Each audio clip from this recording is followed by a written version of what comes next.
Gas on చేసి కడాయి పెట్టుకున్నాను. కడాయిలో 2 టేబుల్ స్పూన్స్ ఆయిల్ వేసుకున్నాను. అలాగే చిన్న సైజ్ ఆనియన్స్ మీడియం సైజ్వి 4 కట్ చేసుకున్నాను. 4 పచ్చిమిరపకాయలు ఇప్పుడు ఆయిల్లో వేసుకొని ఫ్రై చేసుకున్నాను. ఆనియన్స్ బ్రౌన్ కలర్ వచ్చిన తర్వాత కొంచెం అల్లం వెల్లుల్లి పేస్ట్ వేసి పచ్చివాసన పోయేంత వరకు వేయించుకోవాలి. ఇప్పుడు మునక్కాయ ముక్కల్ని చిన్న చిన్న ముక్కలుగా కట్ చేసుకున్నాను. కట్ చేసుకొని వాటర్లో వేసి ఒకసారి క్లీన్ చేసుకున్నాను. ఇప్పుడు వీటిని కూడా వేసుకొని మంచిగా ఫ్రై చేసుకున్నాను. మీడియం సైజ్ టమాటాలు 3 తీసుకున్నాను. చిన్న చిన్నగా కట్ చేసి వేసుకున్నాను. ఇప్పుడు వీటిని కూడా దీనిలో వేసుకొని ఫ్రై చేసుకుందాం.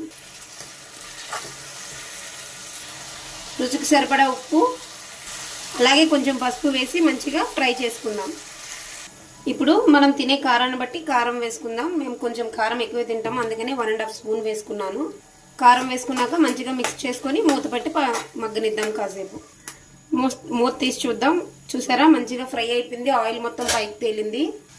ఇవి వచ్చేసి ఎండు రొయ్యలు. నేను ముందుగానే మంచిగా ఫ్రై చేసిన తర్వాత హాట్ వాటర్లో వేసి క్లీన్ చేసుకున్నాను.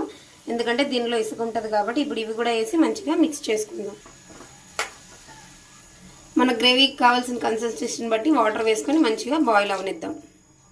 ఫైనల్గా కొత్తిమీర వేసి గార్నిష్ చేసుకుంటే ఎంతో టేస్టీగా ఉండే మునక్కాయ ఎండు రొయ్యల కూర రెడీ. వీడియో చూసి వెళ్ళిపోకుండా వీడియోకి ఒక లైక్ ఇవ్వండి. Bye friends.